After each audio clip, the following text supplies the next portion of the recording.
My parents spent their entire retirement funding my brother's lifestyle for 30 years while I got nothing. They never expected what would happen next. My brother Rick never had to work for anything because my parents made sure of it.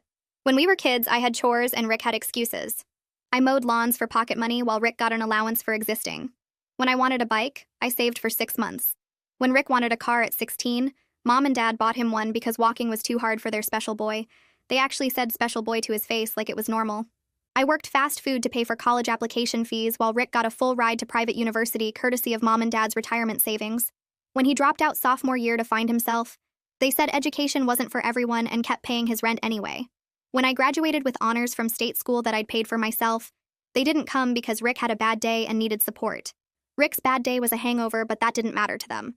Rick lived at home until he was 28, not because he couldn't afford to move out, but because Mom did his laundry better than anyone else. Dad cooked his special meals because Rick had a sensitive stomach that only responded to Dad's cooking. They bought him a condo when he finally moved out because renting was throwing away money, but only for Rick, not for me who'd been renting since 18. When Rick couldn't make the mortgage payments, they covered them. When he couldn't pay utilities, they handled those too. When he totaled the car they'd given him, they bought another. When he totaled that one, they bought a third and hired him a driver, because clearly Rick wasn't meant to drive. The driver lasted 2 months before quitting because Rick treated him like garbage, but Mom and Dad started driving Rick everywhere instead. I built my own business while Rick played video games professionally, which meant he entered one tournament, lost immediately, and declared himself retired from competitive gaming. Mom and Dad funded his retirement at 31. They paid for his groceries, his insurance, his vacations, everything. When I asked why they never helped me, they said I was so capable I didn't need help. Rick needed them more. Rick started businesses with their money that failed instantly. A food truck that never got permits. A clothing line that was one t-shirt with his face on it. A cryptocurrency that was obviously a scam. Each failure cost them thousands, and each time they said Rick was learning valuable lessons. The valuable lesson seemed to be that Mom and Dad would always bail him out. When I got married, they gave us a blender. When Rick got engaged to a woman he'd known for 3 weeks, they paid for a destination wedding in Hawaii.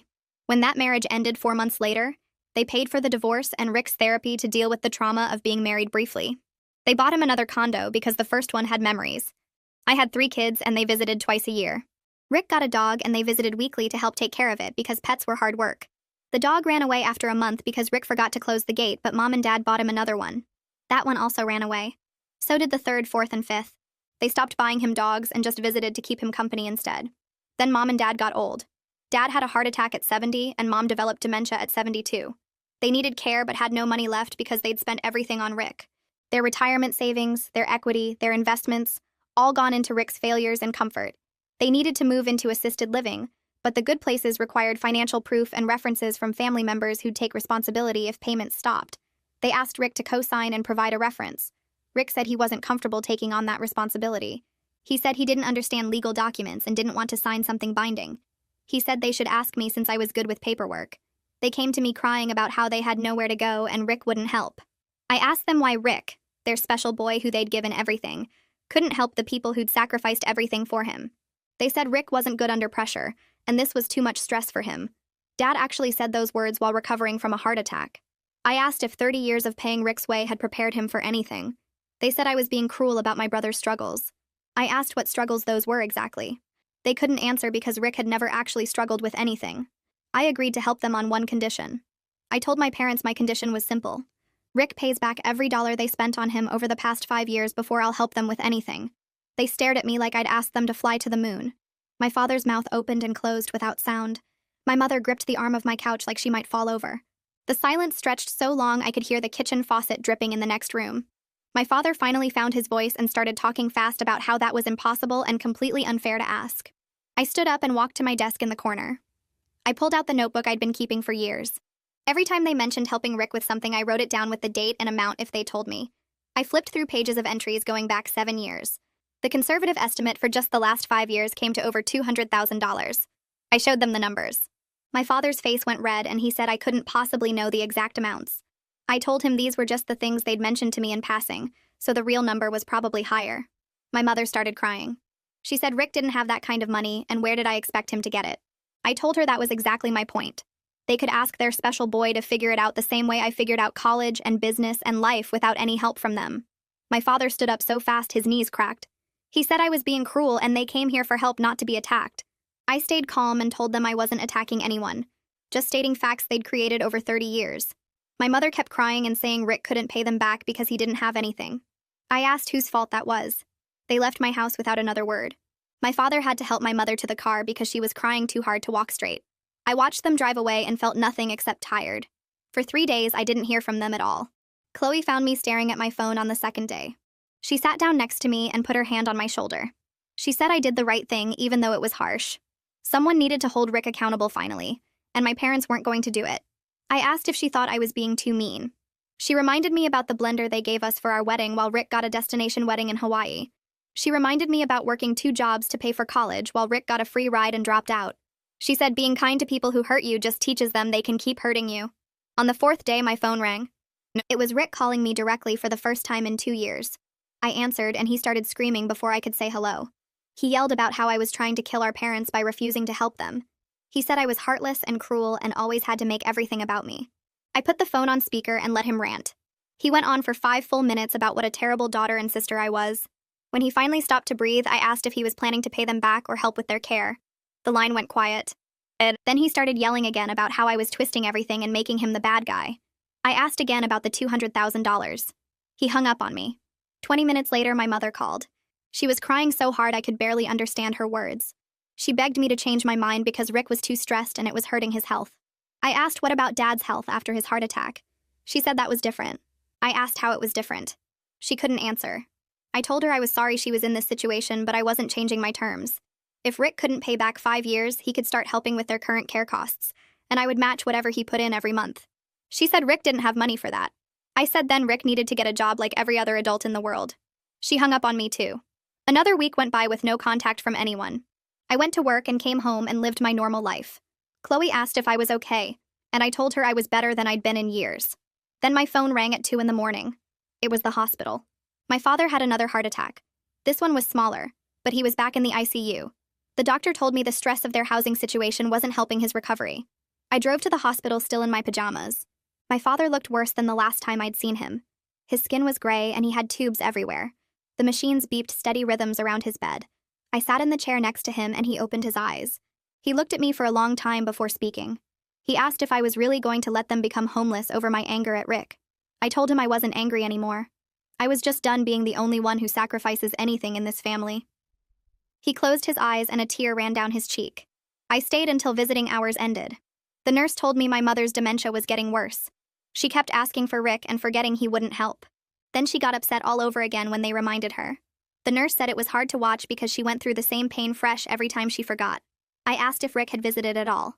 The nurse checked the log and said no family except me had been there since my father was admitted. I drove straight from the hospital to the office of Declan Gregory, a social worker someone at the nurses' station recommended when I asked about emergency elder care placements. His office was in a building that needed new carpet and better lighting, but he answered his phone on the first ring and told me to come right over. Declan was maybe 50 with gray hair and tired eyes that said he'd seen every family disaster possible. I sat across from his desk and explained the whole situation while he took notes on a yellow legal pad. He asked for my parents' financial information, and I gave him everything I had, which wasn't much because they'd hidden most of it from me for years. He spent 20 minutes reviewing bank statements and medical records while I sat there feeling like I was back in the principal's office waiting to hear how bad things were. Finally, he looked up and said they qualified for some assistance programs, but the wait lists were long and the facilities that accepted those programs weren't great. He meant they were the places where people went when they had no other options. The ones with peeling paint and overworked staff and rooms that smelled like institutional food and sadness. I asked how long the wait lists were, and he said 6 months minimum, maybe longer depending on bed availability. My father didn't have 6 months to wait in a house facing foreclosure, with no one to help him and my mother wandering around forgetting where she was. Declan asked about family support, and I told him the truth about Rick, and the 30 years of enabling, and the $200,000, and the refusal to help now that they actually needed him. He nodded like he'd heard this exact story 100 times before.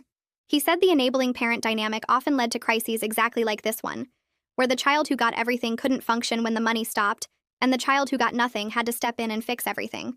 He said it happened more than people thought, and it almost never ended well for anyone involved. I asked what my options were, and he said I could try private pay facilities while waiting for assistance approval, or I could take them into my home temporarily, or I could let the state handle placement, which would be faster, but would mean even worse facilities than the ones on the wait lists. None of those options sounded good, but I told him I'd think about it and get back to him. I left his office feeling worse than when I arrived because now I had actual numbers and timelines instead of just abstract worry. My next stop was Lucas Burton, a financial advisor my business accountant recommended when I told her I needed someone to examine my parents' finances. Lucas worked out of a nice office in a building with actual working air conditioning and carpet that didn't smell like mold. He was younger than Declan, maybe 40, with the kind of confident handshake that made you think he knew what he was doing. I gave him all the financial documents I'd managed to collect, and he spread them across his desk like he was looking at evidence of a crime. He asked questions about their spending patterns and Rick's history, and how long this had been going on. I answered everything honestly because there was no point in hiding how bad it was anymore. He worked through the papers for almost an hour while I checked emails on my phone and tried not to think about how much this consultation was costing. When he finally finished, he looked at me with an expression that was half pity and half professional concern. He said my parents had made catastrophic financial decisions for decades and now faced serious consequences that couldn't be easily fixed. They'd cashed out life insurance policies that would have covered end-of-life care. They'd taken out a second mortgage they couldn't pay that was about to go into foreclosure. They had $17,000 in credit card debt spread across 6 cards, all of it from funding Rick's lifestyle over the past 3 years alone. Lucas showed me statements proving they'd been taking cash advances to pay Rick's rent and buying him groceries on credit cards they couldn't afford to pay off. He said the best option at this point was Medicaid placement once they spent down their remaining assets, which wouldn't take long given their current burn rate. He estimated they had maybe 3 months of money left if they kept spending at their current rate, less if any emergency expenses came up. I asked if there was any way to recover money from Rick legally, and Lucas said probably not unless I could prove fraud, which would be hard since my parents had given him everything willingly. He said the best I could do was cut Rick off completely and focus on getting my parents into a sustainable care situation before they had literally nothing left. I thanked him and paid his consultation fee and left feeling like I'd just watched someone perform an autopsy on my parents' entire financial life. My last appointment that day was with Dashiell Holloway, an attorney who specialized in elder law and estate planning. His office was in the same building as Lucas, which made sense because they probably referred clients to each other all the time. Dashiell was older, maybe 60, with white hair and reading glasses that hung on a chain around his neck. He listened to my explanation of the situation and asked to see the medical documentation for both parents. I showed him the hospital records from my father's heart attacks and the evaluation notes from my mother's dementia diagnosis. He read everything carefully and made notes in a leather portfolio that looked expensive. Then he explained the legal process for getting power of attorney, given my mother's dementia and my father's health crisis. He said I'd need current medical documentation proving they couldn't make sound decisions about their own care. He said I'd need to file paperwork with the court, and there would be a hearing where a judge would determine if power of attorney was appropriate. He asked if other family members would contest it, and I told him about Rick and how he'd probably fight this because it meant losing his income source. Dashiell nodded and said we'd need medical documentation of their incapacity and a clear paper trail showing Rick's refusal to help. He said if Rick contested it, we'd have to prove in court that I was acting in my parents' best interests, while Rick had abandoned them when they needed help most. I asked how long the process would take, and he said probably 6 to 8 weeks if Rick didn't contest it, longer if he fought it in court. I asked what happened to my parents during those 6 to 8 weeks, and Dashiell said that was the hard part, because legally they could still make their own decisions until a judge said otherwise. He gave me paperwork to fill out and a list of documents I'd need to gather. I scheduled a follow-up appointment for the next week and left his office feeling like I'd just enrolled in a graduate course on how to manage other people's disasters. My last stop was Dr. Alexandria Piper, my mother's primary care physician, to get the medical documentation Dashiell needed. The doctor's office was in a medical building near the hospital where my father was still recovering. I'd called ahead and explained what I needed, so the receptionist had me wait in an exam room instead of the lobby. Dr. Piper came in after about 10 minutes carrying my mother's chart and looking concerned. She was maybe 50 with short dark hair and the kind of direct manner that made you trust her immediately. She said she'd been treating my mother for 5 years and had watched the dementia progress from mild forgetfulness to significant cognitive impairment. She pulled out evaluation notes and test results and explained what each one meant in terms my mother couldn't understand anymore. She said Penelope needed supervised care now and it was only going to get worse. She asked where my mother was currently living, and I explained about the house in pre-foreclosure and my father in the hospital and Rick refusing to help. Dr. Piper's expression got harder, and she said she saw this situation too often, where family members who should help didn't, and the burden fell on the one person who'd been ignored their whole life. She wrote out detailed documentation of my mother's condition and signed off on forms saying Penelope couldn't make sound medical or financial decisions anymore. She said if I needed her to testify in court about my mother's capacity, she would do it gladly. I thanked her and took the documentation and felt grateful that at least one person in this whole mess was being straightforward and helpful. 2 days later, the hospital called to say my father was released. He had strict orders to reduce stress, follow up with cardiology in 2 weeks, take 6 different medications on specific schedules, and avoid any situation that might trigger another heart attack. The discharge nurse asked where he'd be going, and I realized I didn't have a good answer. He couldn't go back to the house that was in pre-foreclosure with no heat, because they hadn't paid the utility bills. He couldn't go to Rick's apartment because Rick had made it clear he wasn't helping. He couldn't go to a facility yet because we were still weeks away from Medicaid approval, and I didn't have the money for private pay placement. That left exactly one option that I'd been avoiding thinking about because I knew how hard it would be. I called Chloe from the hospital parking lot and told her I needed to bring my parents home to our guest room temporarily while we sorted out long-term placement. She was quiet for a long moment, and I could hear her thinking through what that would mean for our family and our 3 kids and our normal life. Then she said, okay, we'd make it work. Because that's what you do for family, even when that family never did it for you. She said to bring them home, and we'd figure out the rest together. I went back inside and told the discharge nurse my parents would be staying with me. She looked relieved because she'd probably been worried they'd end up homeless or back in the ER within a week. I signed all the discharge paperwork and got instructions for medication management and follow-up appointments. Then I drove to my parents' house to pack bags for both of them, because they couldn't do it themselves anymore. The house was cold because the heat had been shut off, and there were past due notices stuck to the front door. Inside, everything looked the same as it had my whole childhood, except sadder and more run-down. I packed my father's medications and comfortable clothes and his reading glasses. I packed my mother's favorite sweater and the photo album she liked to look at even though she couldn't remember who was in the pictures anymore. I looked around at 30 years of enabling and bad decisions made physical in unpaid bills and empty rooms and furniture they'd bought with money they didn't have. Then I locked the door and drove back to the hospital to pick up my father. He looked small and old in the wheelchair the hospital required for discharge. I helped him into my car, and he didn't say anything about going to my house instead of his own. Maybe he was too tired to argue, or maybe he finally understood he didn't have any other options left. I drove home carefully because I didn't want to upset him, and went inside to find Chloe had already set up the guest room with fresh sheets and extra pillows. We got my father settled, and he fell asleep almost immediately. The next day, I picked up my mother from the memory care unit where she'd been staying during my father's hospitalization. She didn't recognize my car or remember why she was leaving, but she came with me anyway because the staff told her to. I got both my parents home and fed and medicated and into bed by 8 that night. Chloe and I sat on the couch afterward and didn't say anything, because there was nothing to say that would make this situation better or easier or less complicated. The next afternoon, Rick showed up at my house without calling first. I heard his car in the driveway and knew immediately this wasn't going to be a pleasant visit. I walked through the front door, and Rick was standing in my living room like he had a right to be there. Chloe must have let him in before she realized what was happening. My parents were asleep in the guest room down the hall, and I wanted to keep them that way. Rick looked around at the family photos on the walls and the kids' backpacks by the stairs like he was judging my life. I told him he needed to leave because this wasn't a good time. He said we needed to talk about Mom and Dad, and how I was making him look like a bad son. I asked him if he'd looked in a mirror lately because he was doing that all by himself. He started getting louder, and I moved between him and the hallway where my parents were sleeping. Chloe came in from the kitchen and stood next to me without saying anything. Rick said I was being selfish by taking Mom and Dad in without consulting him first. I reminded him that he'd refused to help when they asked, and that I'd made my decision without needing his input. He said they were his parents too, and he deserved to be part of the solution. I told him the solution was him paying back what they'd spent on him, or starting to contribute to their care costs. He went quiet for a second and then said I was being unreasonable and cruel. I asked him to leave again, and this time Chloe walked to the door and opened it. Rick looked at both of us and then walked out without another word. I locked the door behind him and stood there shaking because I was so angry. Chloe put her hand on my shoulder and said I'd done the right thing. The next morning, Gracie found me making breakfast and asked why Uncle Rick had been yelling in our house the night before. I hadn't realized she'd heard any of it. She sat down at the kitchen table and looked at me with those serious eyes she gets when she's trying to understand something complicated. She asked why Uncle Rick never helped with anything but always got money from Grandma and Grandpa. I stopped cracking eggs and turned around to face her properly because this was important. I told her that sometimes parents make mistakes with their kids by giving them everything instead of teaching them how to work for things. I said Grandma and Grandpa had spent 30 years paying for Uncle Rick's life and never made him learn to take care of himself. Gracie asked if that was why he wouldn't help them now. I said yes, that when you never have to struggle or work hard, you don't learn how to be responsible or help other people. She was quiet for a minute and then asked if that's why I made her and her brothers do chores and earn their allowance.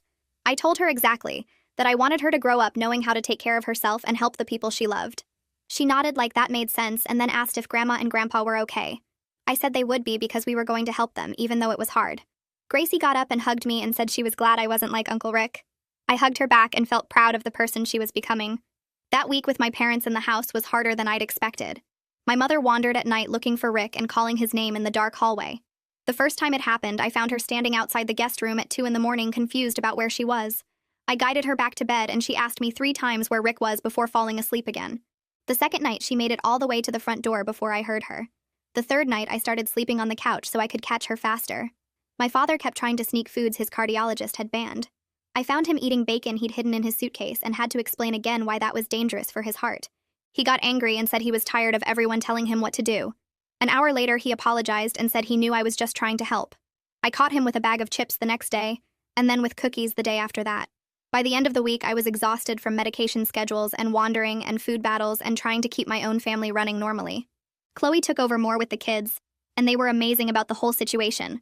But I could see the stress on everyone's faces. Then Declan called with news about a facility.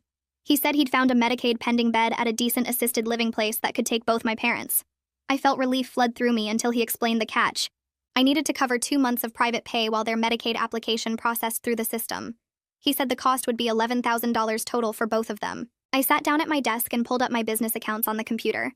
I looked at the numbers in my checking and savings and calculated what we had available. $11,000 was significant, but we could manage it without destroying everything we'd built. What made me angry was remembering that Rick had spent more than that on his last failed business idea, the cryptocurrency thing that had obviously been a scam from the start. My parents had handed over $12,000 for that without blinking. I closed the laptop and went to find Chloe. We sat in our bedroom with the door closed, and I told her about the facility and the cost. She was quiet for a long time doing her own mental math about our finances. Then she said we should do it because this was about helping my parents, not punishing Rick. I said I knew that, but it still made me furious that we were paying because Rick wouldn't. She reminded me that Rick deserved consequences for his choices, but that shouldn't stop us from doing the right thing. I agreed and called Declan back to tell him we'd cover the 2 months. The next morning, I sat down with my parents at the kitchen table and told them about the facility. I explained that it was a good place with proper staff and that I would pay for the first 2 months while Medicaid processed. My father started crying right there at the table with tears running down his face. He kept saying thank you over and over and reaching for my hand. My mother had one of her clear moments and looked at me with recognition in her eyes. She asked why I was helping them when Rick wouldn't. The question hung in the air and everyone went quiet. I took a breath and told her the truth. I said I was helping because I was a better person than they'd raised Rick to be. I said that unlike them, I believed in helping people who actually needed it, rather than people who just wanted it. My mother's eyes filled with tears, and she nodded slowly, like she understood. My father looked down at the table and didn't say anything. The moment passed and my mother's clarity faded, but the truth had been spoken. We scheduled a tour of the facility for the next day. The building was older but clean with wide hallways and good lighting. My father walked slowly through the common areas looking at everything carefully. The dining room had big windows, and the residents sitting there looked well cared for. There was a memory care unit on the second floor with a separate locked entrance and staff trained specifically for dementia patients. The woman giving us the tour explained that my mother could start in regular assisted living and transfer to memory care when she needed it. My father seemed relieved by that, and kept asking questions about the staff ratios and mealtimes. My mother liked the garden area in the back with raised beds and benches. She sat on one of the benches and smiled at the flowers, even though it was too early in the season for most of them to be blooming. After the tour, we met with the intake coordinator in her office. She spread paperwork across the desk and explained all the requirements and forms. I was listed as primary contact and financial guarantor. She asked about other family members, and I said there was a son, but he wouldn't be involved in the care arrangements. She wrote that down without asking questions. Rick's name appeared nowhere on any of the documents per my specific instruction. I signed everything and wrote the check for the first month. My parents would move in the following week. That night, my father called Rick from our house phone to tell him about the facility. I didn't know he was making the call until I heard his voice from the guest room. 20 minutes later, my phone rang with Rick's number. I answered, and he immediately started demanding to know why he wasn't consulted about the facility placement. His voice was loud and angry through the phone. I told him calmly that people who refused to help didn't get consulted about solutions. He said I had no right to make decisions about his parents without including him. I said I had every right because I was the one paying for it and taking responsibility while he did nothing. He threatened to call the facility and tell them I was acting without family consensus. I told him to go ahead and that I'd be happy to explain to them exactly why his name wasn't on any paperwork. He hung up on me again, and I put my phone down feeling tired, but certain I'd made the right choice. Rick called 3 days later with his voice shaking with rage. He said he was going to report me to Adult Protective Services for elder abuse and financial exploitation. He said I was taking advantage of our parents in their vulnerable state and manipulating them when they couldn't think clearly. I laughed out loud and heard him sputter on the other end. I told him I had documented everything, including his refusal to help when the hospital social worker asked him directly. I said I had copies of every bill they'd paid for him over the past 5 years and statements from medical professionals about their conditions. I told him he was welcome to call anyone he wanted because I had nothing to hide. He hung up without another word, and I went back to making dinner for my parents. Dashiell and I met at his office the next morning to file for power of attorney. He had prepared all the paperwork and just needed my signature on multiple forms. I brought the folder with all my mother's medical records from Alexandria and my father's discharge papers from his heart attack. Dashiell reviewed everything carefully and said we had a strong case given their documented medical needs and Rick's clear refusal to assist. He filed the petition that afternoon, and we got a court date for 2 weeks out. The judge reviewed the medical documentation and the written statement from the hospital social worker about Rick refusing to co-sign for the assisted living facility. She asked if any family members were contesting the petition, and Dashiell said we expected opposition from my brother. The judge granted temporary power of attorney immediately and scheduled a full hearing for the following month. Rick filed his contest exactly 1 week later, just like Dashiell predicted he would. The paperwork claimed he had been willing to help all along, but I had deliberately excluded him from decisions about our parents' care. It said I was acting out of spite and trying to control their finances for my own benefit. Dashiell read the filing and shook his head. He said Rick's attorney had written a standard contest without any actual evidence to back up the claims. We spent the next 3 weeks preparing for the hearing and gathering every piece of documentation we could find. The courthouse was cold and smelled like floor cleaner when we arrived for the hearing. Rick sat on the opposite side of the room with his lawyer looking uncomfortable in a suit that didn't fit right. My parents weren't required to attend given their medical conditions, which was a relief. The judge called the case and Rick's attorney stood up first. He argued that Rick had always been involved in our parents' care and that I had frozen him out of important decisions. He said Rick was financially stable and willing to help, but I wouldn't let him. I watched Rick nod along to everything his lawyer said and felt nothing but disgust. Dashiell stood when it was our turn and placed a folder on the table in front of the judge. He pulled out bank statements showing 30 years of payments from my parents to Rick totaling over $500,000. He showed the notebook I'd been keeping with documented expenses from the past year alone. He presented written statements from the hospital social worker describing her conversation with Rick, where he explicitly refused to co-sign for the assisted living facility. He showed the intake coordinator's notes from when I toured the facility, stating that Rick's name was intentionally left off all paperwork per his own request. The judge reviewed everything silently for 15 minutes while Rick shifted in his seat. She asked Rick directly if he had contributed any money to our parents' care in the past 6 months. He said he hadn't been asked to contribute. She asked if he had offered to help financially. He said he assumed I had it handled. She asked if he had visited them in the hospital. He said he'd been busy with work. She looked at him for a long moment and then ruled in my favor. The whole hearing took 20 minutes. My parents moved into the assisted living facility the following week. I helped them unpack their belongings in 2 small rooms that would be their home now. My father seemed relieved to be somewhere stable with people to help him manage his medications. He walked down to the dining room that first evening and came back talking about a man named George who used to work construction. My mother liked the activities coordinator who led gentle exercise classes in the morning. She couldn't always remember participating in the classes, but she seemed happy during them. The memory care unit upstairs was ready whenever she needed it, but for now she could stay in regular assisted living with my father nearby. The facility social worker pulled me aside during my second visit. She said my parents talked about me constantly during their check-ins and orientation sessions. They told stories about my business and my kids and seemed genuinely proud of what I'd accomplished.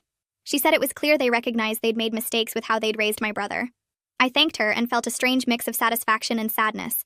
The pride was real now, but it came 30 years too late to mean what it should have meant. Rick showed up at the facility 3 weeks after my parents moved in. I was visiting when he walked into my father's room looking uncertain. My father was sitting in his chair by the window and his face went still when he saw Rick. They talked quietly for a few minutes and then my father said something I'd never heard him say before. He told Rick he was disappointed in how he'd handled everything with their care situation. He said Rick had let them down when they needed him most, and that wasn't how family treated each other. Rick's face went red and he started making excuses, but my father cut him off. He said excuses were all Rick had ever given and he was tired of hearing them. I stayed quiet in the corner and watched 30 years of enabling finally crack. My mother was having one of her clear days and asked to see Rick before he left. I walked with him to her room and she smiled when we came in. She took Rick's hand and told him she loved him, but she was sorry. She said she and my father had failed him by never making him learn to take care of himself. She said they'd done him a terrible thing by always fixing his problems and never letting him struggle. Rick pulled his hand away and said they'd helped him because they loved him. My mother shook her head slowly and said, "Real love meant preparing your children for life without you." Rick left upset and I didn't see him at the facility again for over a month. Lucas met me at a coffee shop to go over my parents' ongoing finances. He had spreadsheets showing their Social Security payments and my father's small pension from his years working at the manufacturing plant. With Medicaid covering most of the facility costs, the monthly shortfall was manageable at around $300. I could handle that without destroying my own family's budget. Lucas helped me set up automatic payments and a system for tracking medical expenses that weren't covered. He said my parents would be fine financially as long as nothing major changed with their health. I felt relieved knowing they were stable even if the stability had come at such a high cost. The house my parents had lived in for 40 years was in pre-foreclosure and needed to be dealt with quickly. I contacted a real estate agent who specialized in short sales and explained the situation. The bank agreed to accept less than what was owed to avoid the foreclosure process. We listed the house and it sold within 2 weeks to a young couple who didn't know its history. After paying off the first and second mortgages, there was no equity left. Nothing to split between Rick and me. Nothing to show for 40 years of payments. I signed the papers and handed over the keys and felt nothing, but relief that it was done. I scheduled a weekend to clear out their house and found Rick's life failures packed in boxes throughout every room. The spare bedroom held equipment from the food truck business that never opened, still wrapped in plastic with price tags attached, showing my parents spent $14,000 on a commercial grill and prep station Rick never used once. The garage was stacked with inventory from the clothing line, boxes of shirts with Rick's face printed on them in a design so bad I couldn't believe he'd actually approved it. I counted the boxes and did the math. Over $8,000 worth of merchandise that never sold a single unit. The basement had cryptocurrency mining equipment from his scam venture, computers and graphics cards and cooling systems that cost my parents at least 20 grand, based on the receipts I found in a folder labeled Rick's Business Investment. He'd left all of it here when each venture failed, never bothered to pick up his own stuff or deal with the consequences of his failures. I called Rick and told him he had 1 week to collect everything, or I was donating it all to whoever would take it. He showed up 6 days later with a rental truck, late afternoon on a Saturday when he probably hoped I wouldn't be there. I was there. I watched from the porch as he loaded box after box, his movements quick and jerky like he wanted to finish fast and leave. He wouldn't look at me, kept his eyes down or on the boxes, his face red the whole time. When he finished loading the last box, I asked if he ever felt bad about leaving all his expensive failures for Mom and Dad to the store while they struggled to pay their own bills. He got in the truck without answering and drove away. 2 weeks later, I had my father's follow-up appointment with his heart doctor, and the news was surprisingly good. The doctor reviewed the test results and said my father's heart function was improving with the medication routine they'd established. His blood pressure was better. His stress test showed improvement, and the doctor seemed pleased with how stable everything looked. He said the reduced stress from living in a structured environment with regular meals and medication management was helping my father's recovery more than he'd initially expected. My father smiled when the doctor said that, the first real smile I'd seen from him in months. 3 months into their stay at the facility, the staff called me in for a meeting about my mother. The head nurse explained gently that my mother's dementia had progressed enough that she needed to move to the memory care unit. She was wandering more, getting confused about where she was, sometimes not recognizing the other residents or even my father during his visits. I felt sad watching them move her belongings to the new room, but the memory care staff seemed kind and well-trained. When I visited her that evening, she was sitting in a common area with other residents, working on a simple puzzle, and she seemed content even if she didn't fully understand where she was.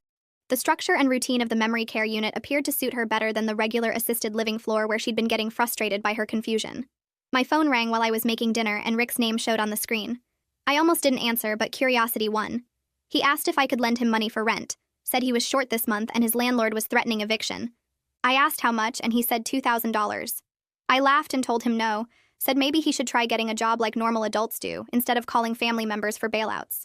He called me cruel and said I was just like our parents now, punishing him for needing help. I said our parents never punished him for anything, and that was exactly the problem. He hung up on me. The next time I visited my father at the facility, he asked to talk privately, and we went to his room. He sat in his chair by the window and told me something I never expected to hear. He said that before my mother's memory got too bad, they'd had several conversations about me and Rick and how they'd handled everything over the years. He said they both agreed they'd made terrible mistakes with how they'd treated me compared to Rick.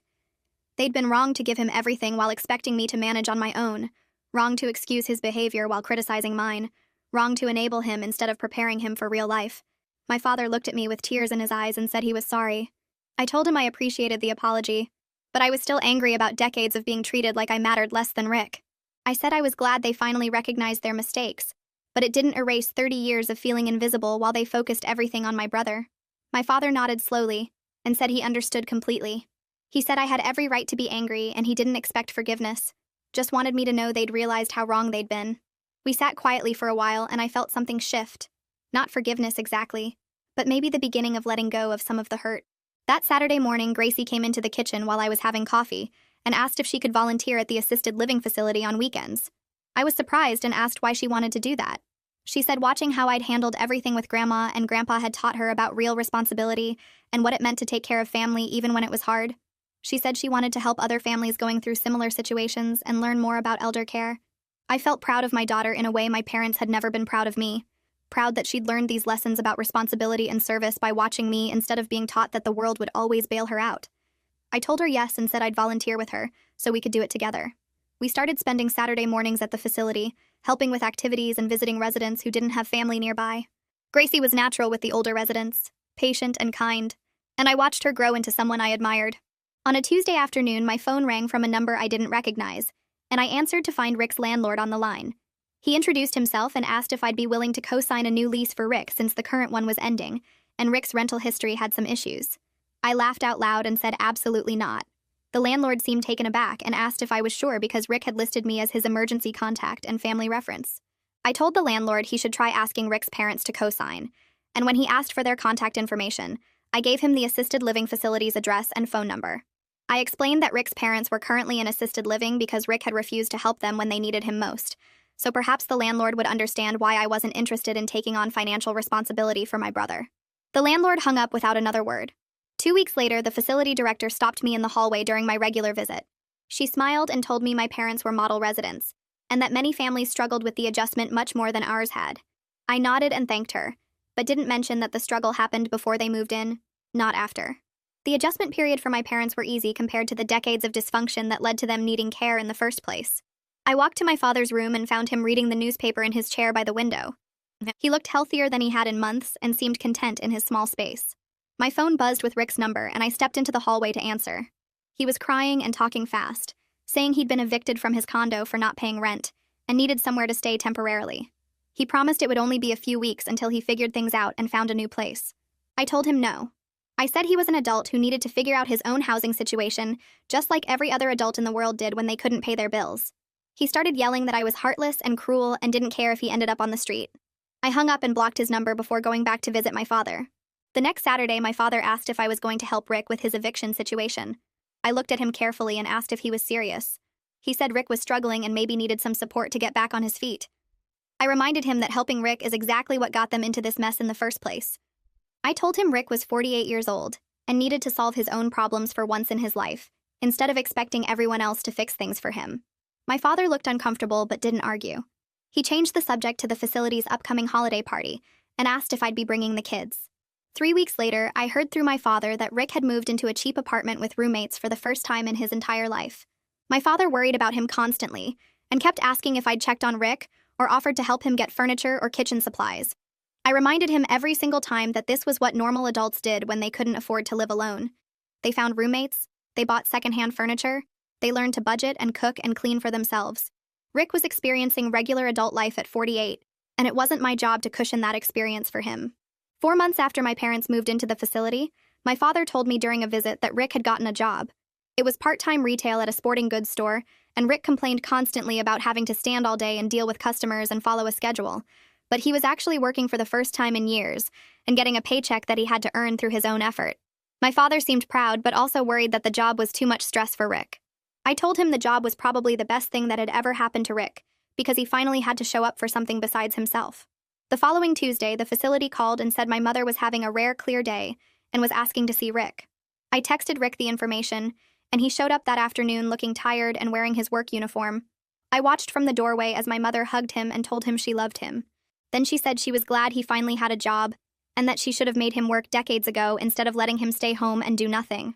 She said it was her fault he never learned to take care of himself, and she was sorry for that. Rick looked stunned and didn't know what to say. He left 20 minutes later without saying goodbye to anyone. After that, Rick started visiting more regularly, maybe once a week instead of once a month.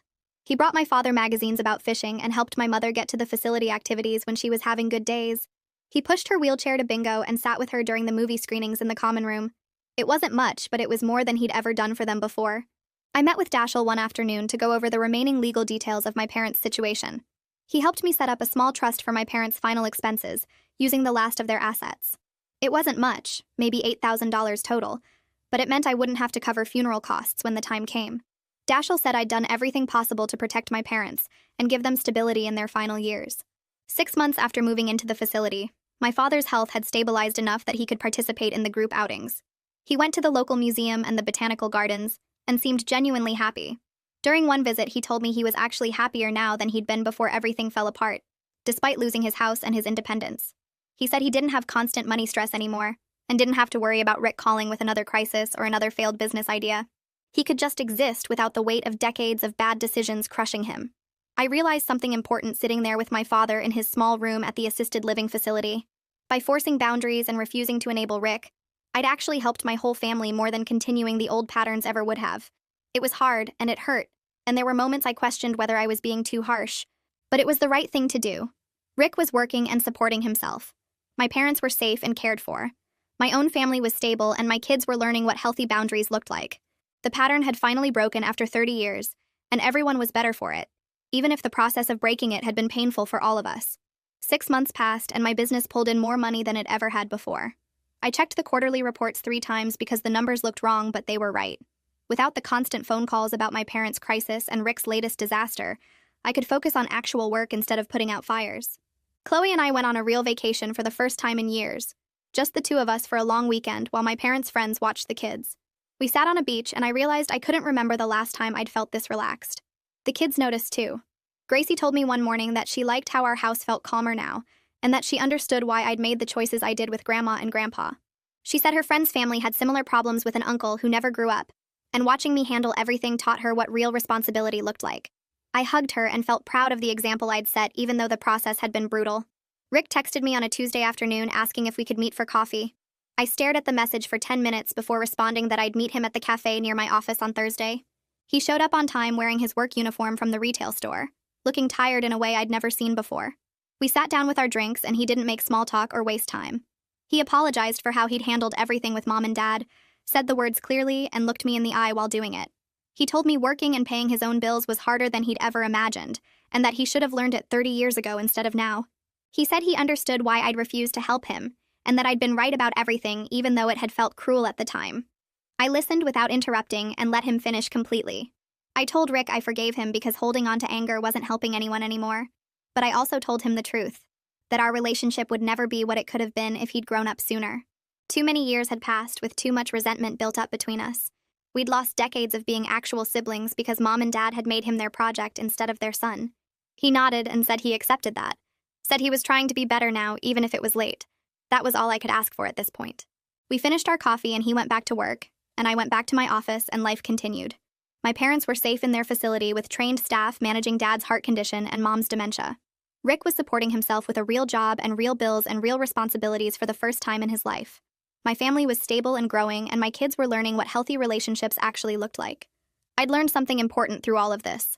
Sometimes the most loving thing you can do is refuse to enable people even when they're family, even when they beg, even when it hurts. My parents had wanted me to keep their comfortable lives going forever, to pretend Rick's dependence was normal and my sacrifice was expected. But that wasn't love. It was just easy. What I'd done was hard and messy and painful for everyone involved. It wasn't the ending my parents had wanted when they'd come to me crying and desperate, but it was the ending their choices had created over 30 years of putting comfort over growth. I was at peace with how I'd handled everything, with the boundaries I'd set and the lines I'd drawn. My family was thriving because I'd finally said no.